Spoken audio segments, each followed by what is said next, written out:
Dito mga kababayan na presentation ni Congressman J.J. Suarez. Inubaran niya ng maskara itong si Michael Yang at saka si Alan Lim. Si Michael Yang, alam naman ninyo po kung sino to. Ito yung economic advisor po, dating economic advisor ni Digong. Ito anyang dalawang ito. These are the two main players. Mga key figures anya ito sa mga drug-related activities and illegal pogo operations dito sa ating bansa. Ayan po mga kababayan yung presentation niya, no? Ni Congressman J.J. Suarez, House Deputy Speaker. Sino niya, Mr. Maravillas, yung nasa gitna?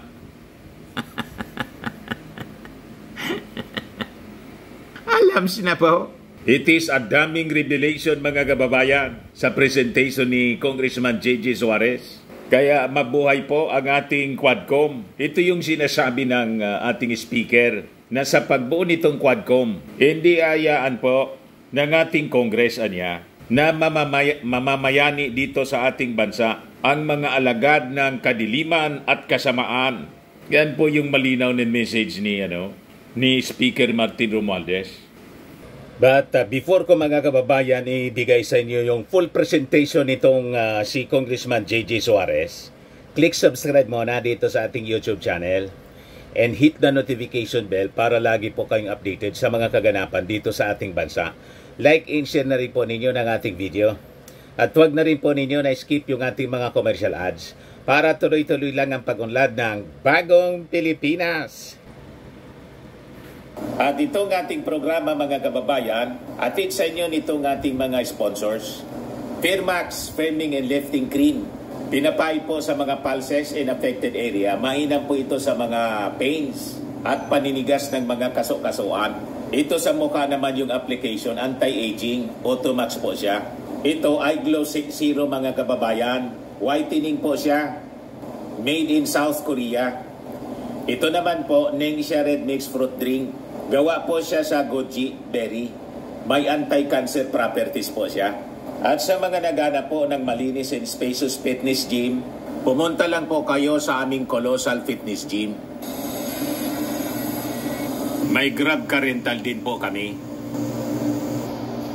At bills payment po sa aming office.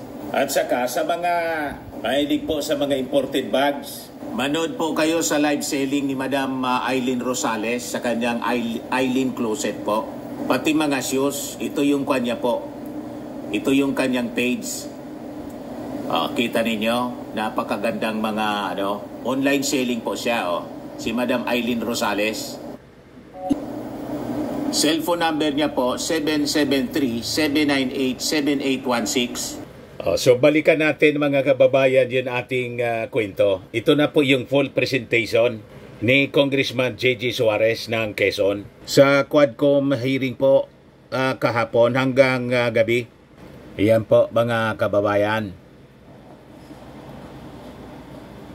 Si Congressman J.J. po sa ating lahat. I just want to make sure that, Mr. Chair, is our computer and slide ready? Okay. Mr. Chair, if I may? Mr. Chair, if I may.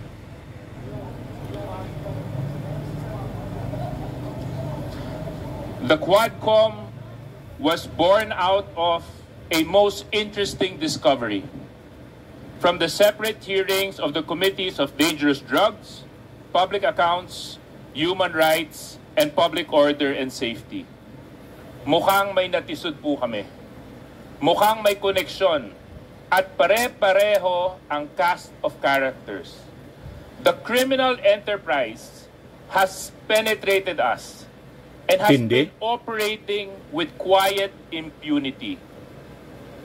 And out of these operations that led to a monopoly of crimes such as human trafficking, kidnapping, prostitution, murder, love scams, crypto scams, at lahat na ng cybercrimes. Hindi lang po yan. Nagsimula na silang kamkamin ang lupa na dapat para sa Pilipino. para sa Pilipino lamang. Tindi. Gamit ibang korporasyon at mga individual na mabanyagang pretending to be Filipinos sa pamamagitan ng pamemeke ng mga birth certificates at iba pang government IDs. This is a serious threat to our national security and our sovereignty as a nation. As the investigations progress, there were corporations that kept surfacing with familiar names, names that have been tied to cases, controversial investigations in nature. Dahil po dito, we went into a deep dive into these corporations. Are they really connected? Using open sources, documents from SEC, at mga records na naisumite sa iba't ibang committee na bumubuo ng Quadcom, we discovered a pattern, a partnership, an alignment. Nung nakita po namin ang pattern, sinundan po namin ito pataas. Ang mga korporasyon na ito stripped it of its layers to get to the top and through it all. And we have discovered and identified at least two main actors or players in the issue of drugs, illegal activities associated with POGOs. At ang dalawang aktor na ito, ipinakikilala ko po sa inyo si Michael Yang at si Alan Lim. Marami nang naisulat at nire-report at naging usap-usapan tungkol kay Michael Yang. Michael Yang has been linked to various controversies in the past. This includes, among others, his alleged involvement in the importation and proliferation of drugs into our country. Nadawit din po ang pangalan niya sa Pharmally. Si Michael Yang din po ay ang former economic advisor appointed by the former President Rodrigo Roa Duterte. Then, there is Wei Zhonglin, aka Alan Lim. Kagaya po ni Michael, he is no stranger to articles written about him and other controversies. According to reports, Alan Lim and Michael Yang are business partners in the drug trade. Sila po ay tahasang pinangalanan ni Colonel Asierto as being so. At sa kanya din po ang isa sa mga naunang pogo sa ating bansa. In studying these individuals, napansin po natin that they use the same set of people and build multiple layers for their corporations. Layering, pero nabuko natin dahil sa pattern ng kanilang nominees. Para po madali natin maintindihan ang presentation, pag nakita po natin ang kulay blue, ito po ay umuugnay kay Michael Yang. At ang kulay pula naman po, yan naman po ay konektado kay Alan Lim. Next slide, please. Ang paulit-ulit na tao na associated kay Michael Yang ay ang mga sumusunod: Jason Uson, Gerald Cruz, Yukin Zeng. Kung atin pong matatandaan, hindi bago ang pangalan na Jason Uson at Gerald Cruz. Dahil nadawit na po ito, ang mga pangalan nila sa investigasyon ng Pharmally. Ayon sa nakita naming sources at documents, ang mga personality na ito ay lahat based in Davao.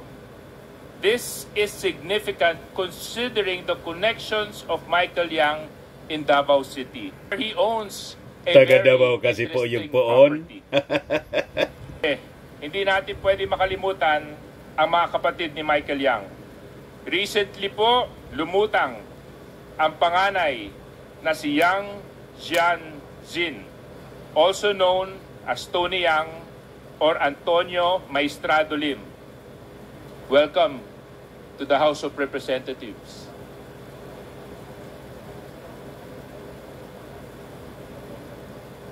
At ang kapatid niyang si Yang Hongjiang. Ang magkapatid rin na Michael Yang at Hongjiang Yang ang may-ari ng DCLA Plaza at Yangzi Group Trading Company. Kamakailan lamang ay napag-alaman natin na nariyan din pala si Tony Lim. Davao City Los Amigos Plaza, DCLA, which was incorporated in 2011 in Davao City, is one of the first known businesses established by Michael Yang, connected to this complex web of corporations that are involved in the proliferation of criminal activities in the Philippines. Sa affidavit na isinumite ni Arturo Las Cañas sa ICC, base sa mga reports, ay itong DCLA Plaza ay ginagamit lamang bilang front ni Michael Yang to conduct his illegal activities. Dito daw labas-pasok ang mga drug couriers. Ang Yangzi Group Trading Company naman po ay isang korporasyon din na pagmamay-ari ni Hongjiang Yang at Michael Yang na sangkot sa mga illegal importation ng mga iba't ibang mga goods. Puntahan naman natin si Yang Jianjin o si Antonio Maestrado Lim.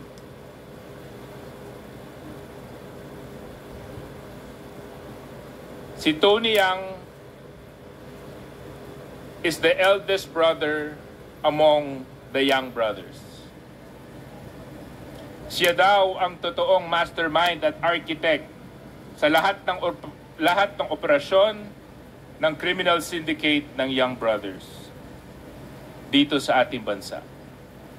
Tony Yang is based in Cagayan de Oro where he owns multiple businesses katulad ng Yangzi Hotel, dating Pogo Hub, at ang Philippine Sanja Steel Corporation na involved sa rice smuggling at human trafficking. Hindi po. Siya din ang presidente at incorporator ng Oroan Incorporated, isang service provider for Shongwei Technologies na pagmamay-ari ni Alan Lim. Si Tony Yang din ang may-ari ng Alwana Business Park where several unlawful activities have been reported.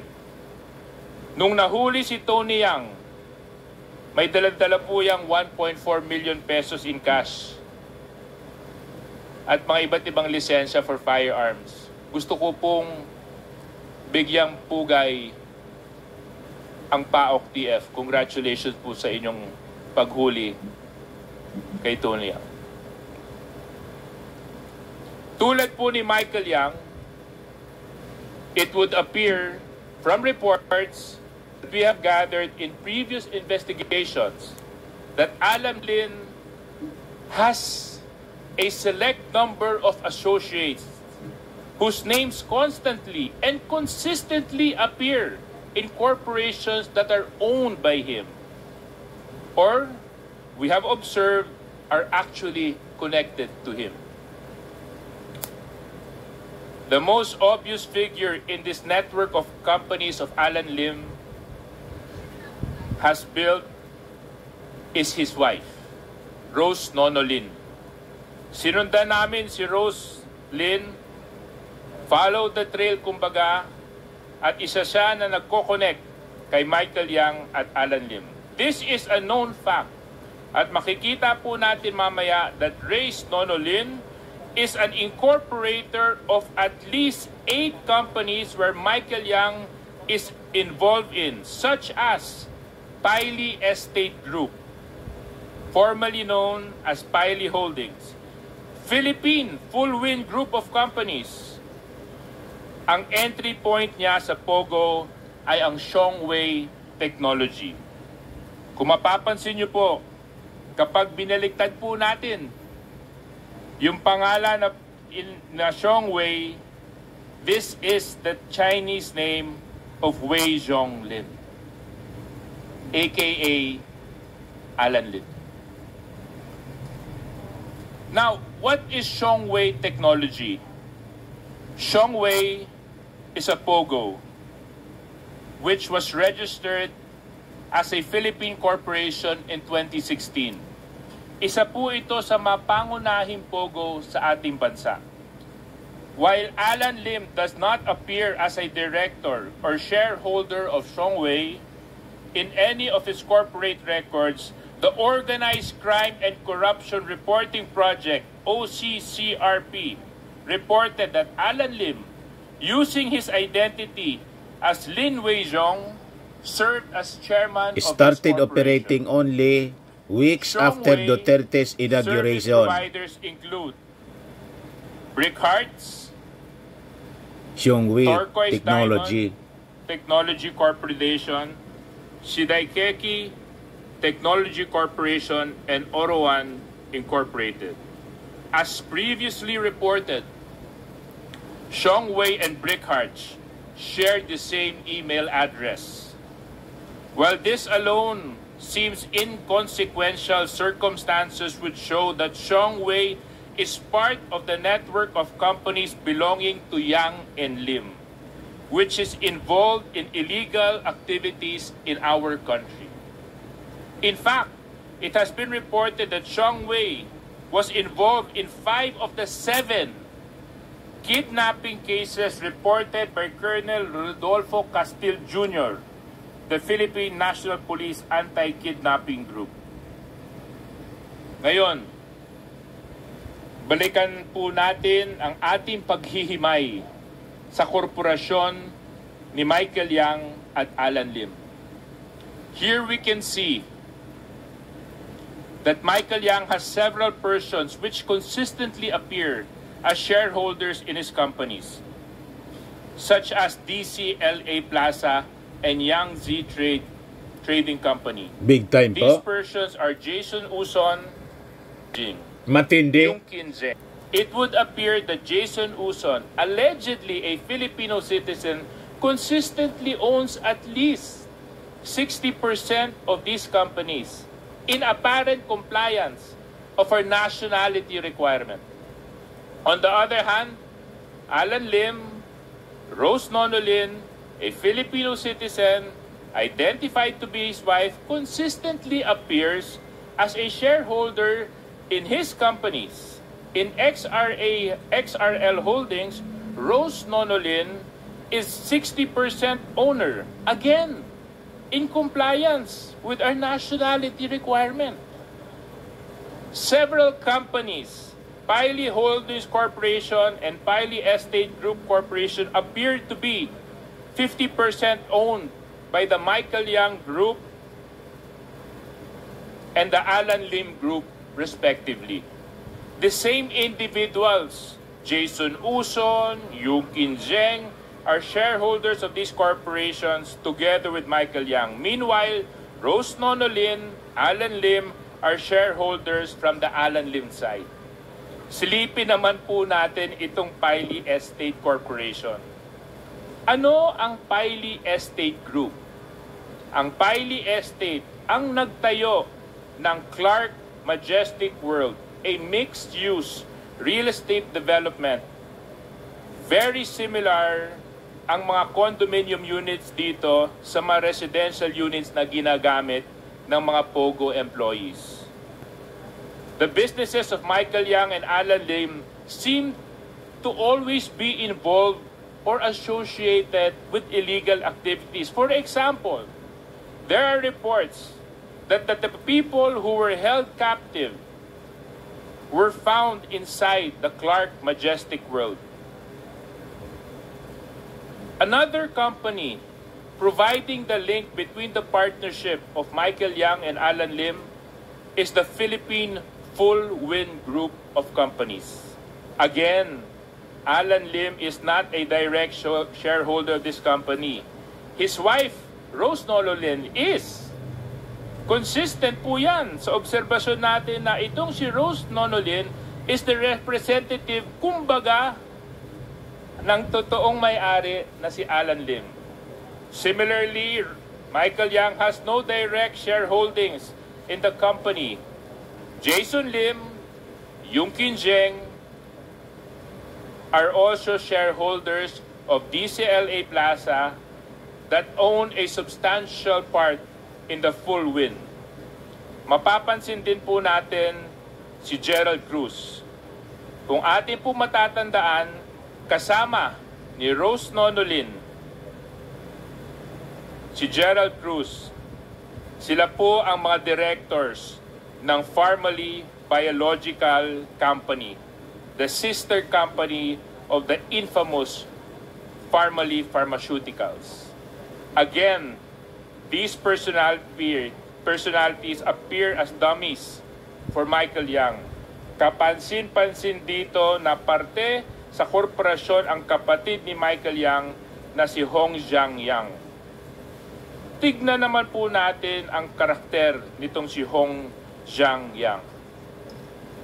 Sino naman si Hong Zhang Yang? Ayon sa mga report, kapatid po siya ni Michael Yang. He was also identified as the manager of DCLA store of Michael Yang in Davao City. Napaka-interesting po na pumasok ang pangalan ni Hong Zhang Yang sa Qualified Trafficking Investigation in Bamban Pogo controversy. Bakit? It was reported that Hong Zhang Yang's accounts were linked to the transactions amounting to 3.2 billion pesos, which were allegedly used to finance Hong Sheng. The same Pogo, which was raided in Tarlac and linked to Alice Guo's Baofu Land Development Incorporated. Sa madaling sabi, ka-joint account po ni Hong Zhang Yang si Zheng Yu na incorporator naman ng Hong Sheng Gaming Technology.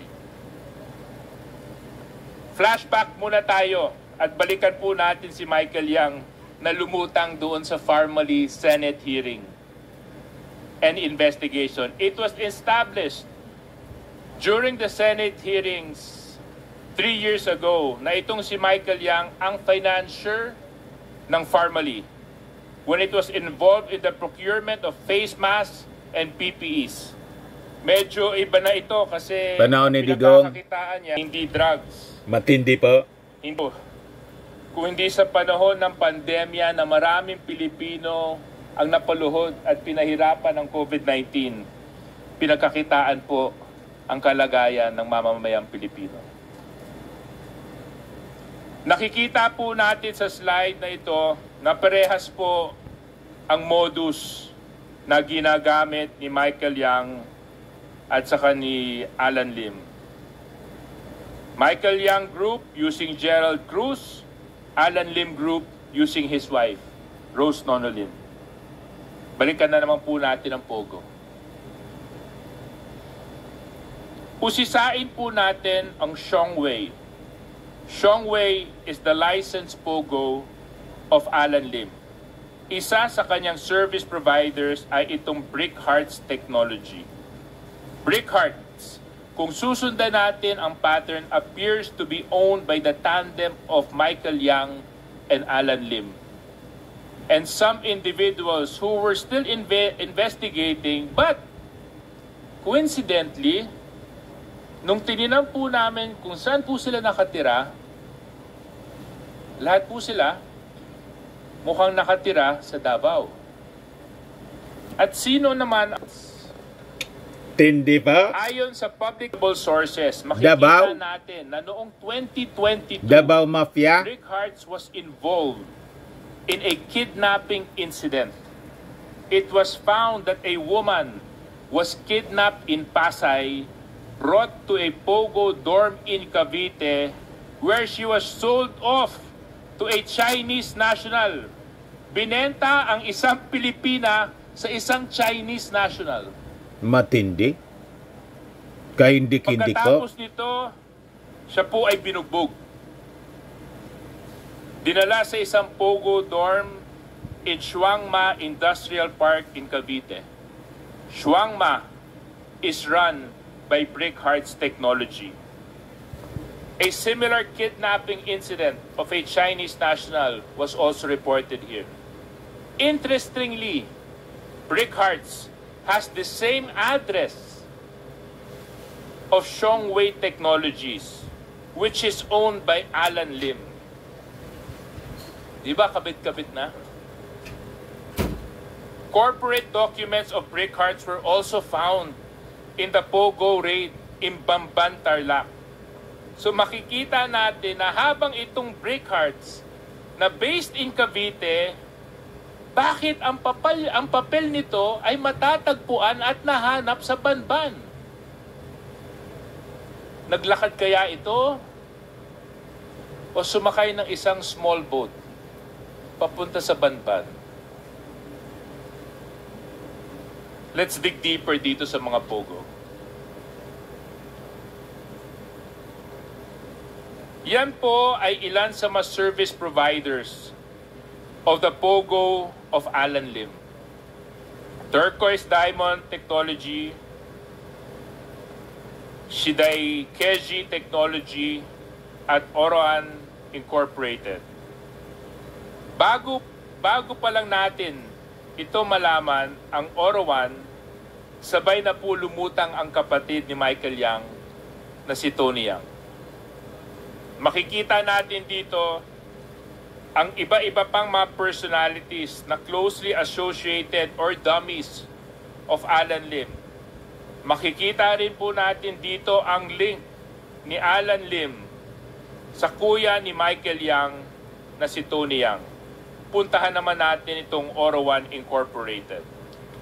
Ano ang Oroan Incorporated? Ayon sa AOI, or Articles of Incorporation ng Oroan, ito ay itinayo primary for the purpose of engaging in internet, allied businesses, and providing call center services sa business processing and outsourcing. However, it was later found out that Oroan was a customer relations service provider of one of Alan Lim's Pogo, which is Shongwei Technologies. Ayon sa mga news reports, meron ding unlawful activities na naganap sa Alwana Compound, Cagayan de Oro, where Oroan is located. Si Tony Yang ang president at incorporator ng Oroan. At dito makikita ang direct link ni Tony Yang sa kaibigan at close associate ng kapatid niya na si Michael Yang at Alan Lim. Balik naman po tayo sa ibang service providers ng Shongwei, ng Turquoise at Shiday Keji. Based on PAGCOR documents and records, Turquoise, Shiday Keji, and Oroan are service providers of Shongwei. But what is extremely suspicious here is the fact that two of these service providers, Turquoise and Shiday Keji, were found to be inside the Baofu compound sa teritoryo ni Alice Guo, na ang Pogo na ito ay ang Hongzhen Zunyuan. So ang tanong, bakit yun nandun? Dito po natin makikita ang grupo ni Alice Guo na pawang nasa same circle and networks of friends, si Alan Lim and Michael Yang. And as we know, ang Baofu ang kasunod. DS, sila ko muna tubig na malamig, baka nauhaw ka na. Now, I'm sure, given the current developments on Alice Guo, that we are all familiar with. Ang Baofu compound, it is the biggest Pogo compound in Bamban, Tarlac, and owned by Baofu Development Incorporated. Baufu equals Alice. Uulitin ko po na several service providers of Alan Lim's Xiongwei Technologies are linked to Baufu. Customer relations providers of Xiongwei Turquoise Diamond Technology Corporation and Daikeji Technology Corporation can be found inside the Baufu compound. Brickhart's documents were likewise found inside the Baufu compound. Sino pa ang may link sa Baufu? Siyempre, ang Yang. Tingnan po natin ang next slide.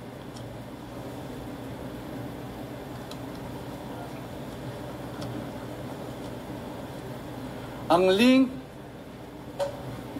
ay na kay Ong Jian Yang, ang kapatid ni Michael Yang. As stated kanina, ni Deputy Speaker J.J. Suarez, ka-joint account ni Ong Jian Yang, si Zhen Kan Yu, ang incorporator ng Hong Sheng. At sa usapin pa rin po ng Pogo, ay huwag din nating kakalimutan ang Porac, Pampanga, kung saan nakilala natin ang Lucky South 99. Ang Lucky South 99 naman ay pawang nauugnay sa Ong Zeng Zunyuan dahil sa close association naman ng nakilala nating representative ng Lucky South na si Cassie Ong. Ang Lucky South 999 ay kilalang kilala na po natin. Sa raid na naganap dyan ay kahindik-hindik na krimen po ang nakadiskubre natin dyan.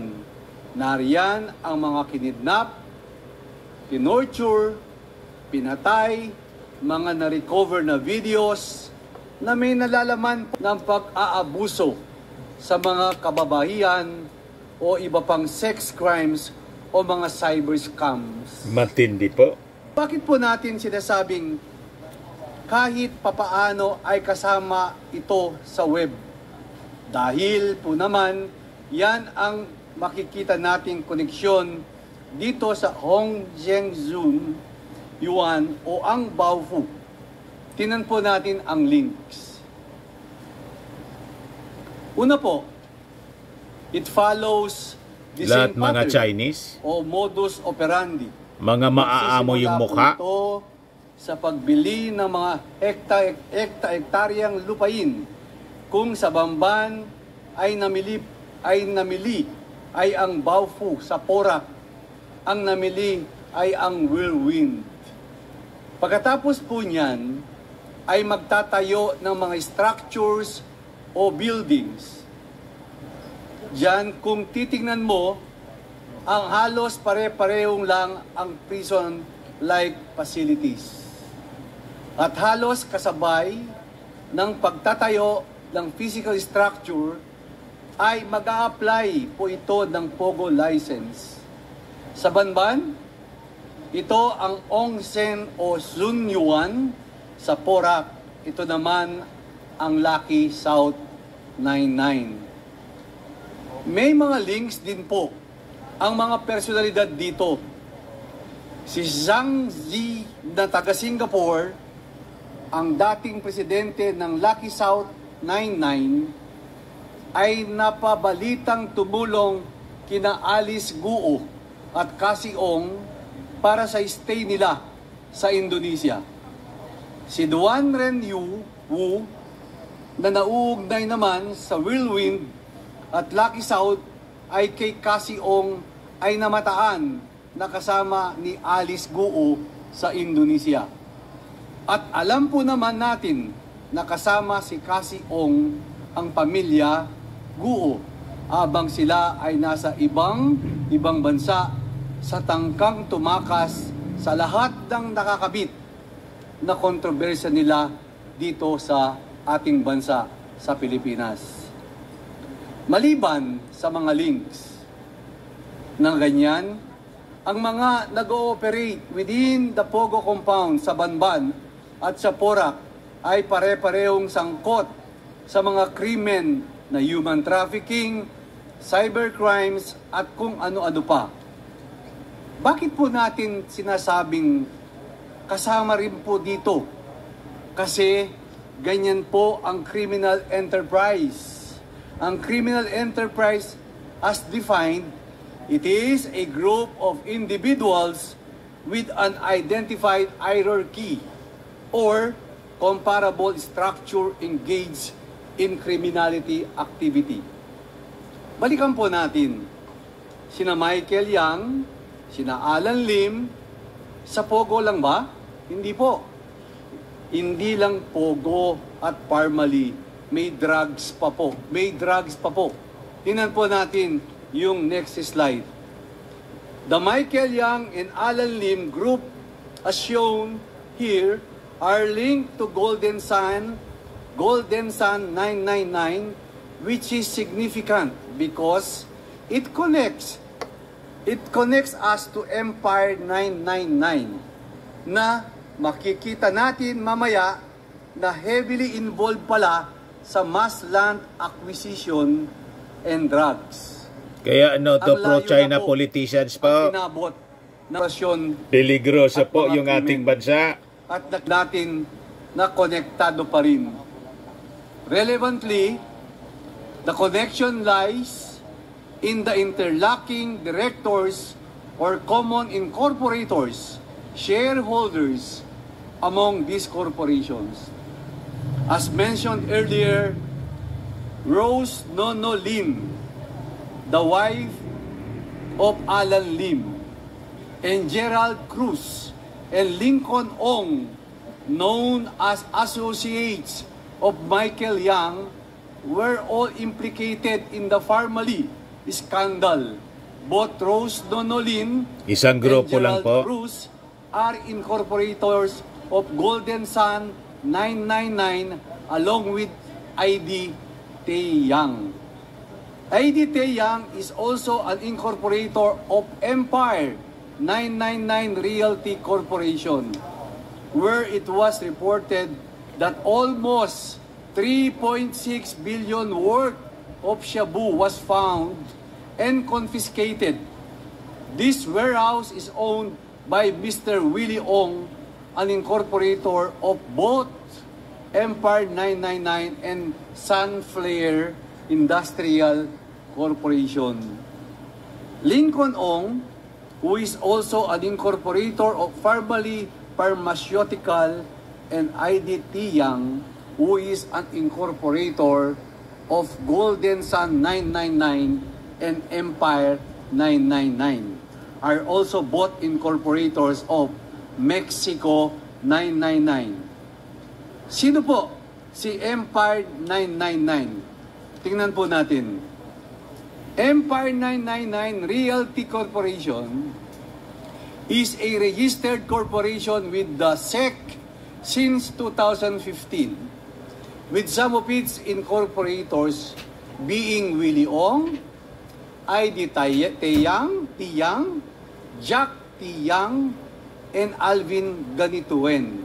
As shown, these people are the same people who provide the link between what appears to be an entity owned by Yang and Lim, which is Golden Sun 999 to Empire 999.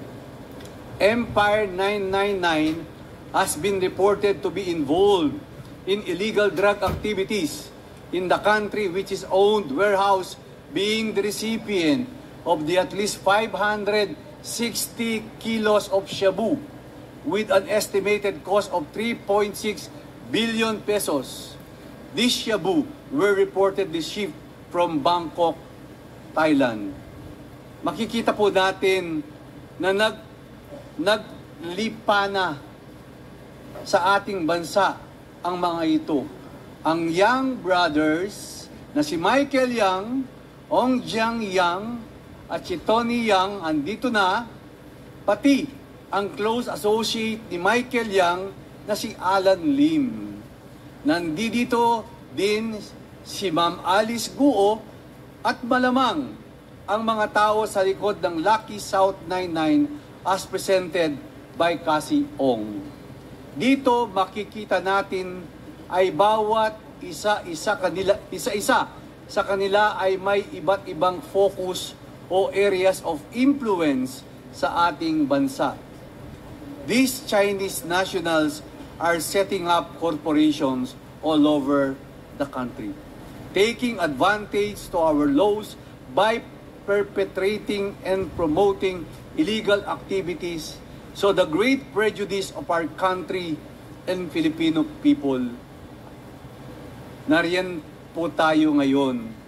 Such is the sorry state of our country.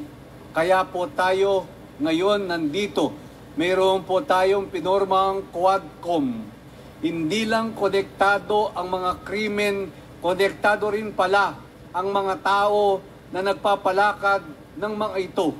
Hindi po ito titigil hanggang masisid at masimot natin ang lahat ng konektado yung AJK, drugs, pogo. Ito. At kung paano nila nagawa ang pagsasamantala sa ating bansa upang magawa namin ang aming sworn duty at constitutional responsibility para mapalakas sa ating mga batas at maprotektahan ang lahat ng Pilipino. Marami po ang nababahala. Marami ang nagsasabi, puro investigasyon. Wala namang mangyayari dyan. Hindi po ito nagtatapos. Yan yung mga DDS, sa trabaho ng Quadcom. mga vloggers nang nausog. Yan ang sinasabi. Puro investigasyon daw. Pagod ay simula lamang. Ayaw kasi nila na to address this. Cleansing is booking paano kung sino yung poon. Po namin at kakaya namin dahil ito po ay para sa sambayan ng Pilipino. Sa ngayon ay uncover pa lang po natin ang criminal enterprise. Wala po tayo sa tanong na who enabled them to freely and with impunity operate. Yan, yung mga politiko na. Po ang government officials. Natin. Hindi po ito makaka-operate kung walang mga Pilipinong tumutulong The enablers. sa gawaing ito. Wala pa rin po tayo sa financial links. Kulang pa. To completely paralyze them is to cut the financial stream o ang agos ng pera. Saan na naman po nagkulang ang ating batas sa dalawang usaping ito. We will end their era. Tatapusin po natin ito. Samahan niyo po kaming miyembro ng Quadcom, itong miyembro ng 19th Congress. Ito po para sa ating bansa. Ito po para sa susunod na henerasyon. Ibalato po natin at ibigay po natin ang magandang bukas sa ating bansa. Hindi lang po ito ang laban ng Kongreso.